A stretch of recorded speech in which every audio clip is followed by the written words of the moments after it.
안녕하세요. 브릿지 김효정입니다. 294만 4,780대 1.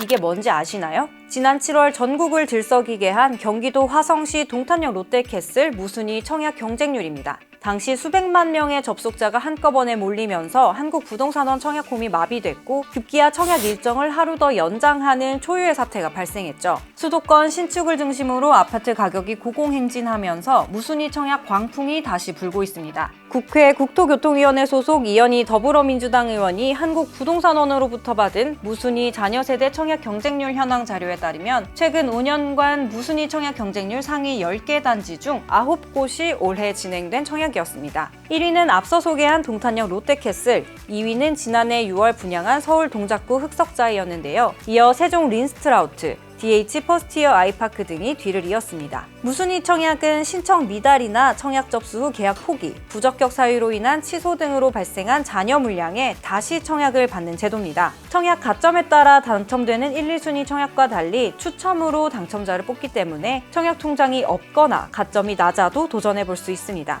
특별한 자격 조건 없이 남는 물량을 주어간다는 의미로 줍줍이라고도 부르죠. 지난 7월 청약홈에는 같은 날 동탄역 롯데캐슬 청약 공고가 2건 올라왔는데요. 한 개의 청약에는 한 가구 모집에 294만 명이 몰린 반면 다른 하나는 4가구 모집에 5만 3천여 명이 접수하는데 그쳤습니다. 이유가 뭘까요? 두 공고는 같은 단지지만 다른 청약이었습니다. 4가구를 모집한 두 번째 공고에는 자격 조건이 붙었어요. 이 두 번째 공고는 취소 후 재공급 물량이었는데요. 계약 취소 주택 재공급은 기존 특별공급 또는 일반 공급 유형에 따른 자격 요건을 그대로 충족해야 합니다.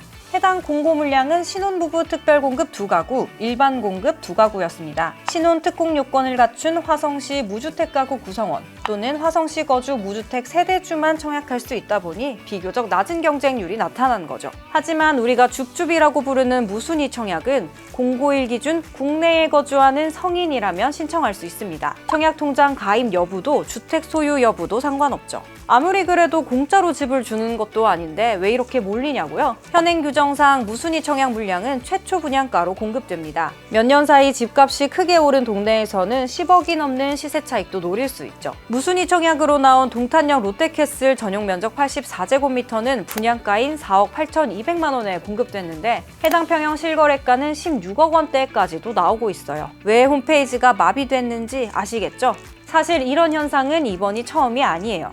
부동산 폭등기인 2020년, 2021년에도 올해와 같은 무순위 청약 광풍이 불었습니다. 그러자 정부는 2021년 5월 해당 지역에 거주하는 무주택자로 청약 자격을 제한했어요. 실수요자의 주거 안정을 도모한다는 청약 취지에 맞춰 제도를 바꾼 거죠. 하지만 이후 부동산 시장이 얼어붙으면서 지난해 2월 12,000세대가 넘는 둔촌주공 일반 분양에서 대거 미분양이 쏟아지자 거주 지역과 주택수에 관계없이 누구나 청약을 할 수 있도록 민영아파트 무순위 청약 조건을 완화했습니다. 둔촌주공 무순위 청약 직전인 지난해 2월 28일이었죠. 실제로 규제 완화 이후 무순위 청약에 4만여 명이 몰려 평균 경쟁률 46.2대 1을 기록했습니다. 여기에 공사비 상승으로 신축 아파트 분양가가 오르고 서울을 중심으로 구축 아파트 가격까지 오름세를 보이자 무순위 청약에 대한 관심은 더욱 뜨거워졌습니다. 선당 후곰, 일단 넣고 보자식의 청약이 계속되면서 청약 시장이 투기판으로 변질되자 국토부는 제도 개선을 시사했습니다. 박상우 국토부 장관은 최근 국회 국정감사에서 무주택자 여부, 거주지 여부, 청약 과열 지역 여부들을 종합적으로 고려한 대안을 몇 가지 세워놓고 검토 중이라고 밝혔습니다. 과거처럼 유주택자의 무순위 청약 접수를 제한할 가능성이 높아진 거죠.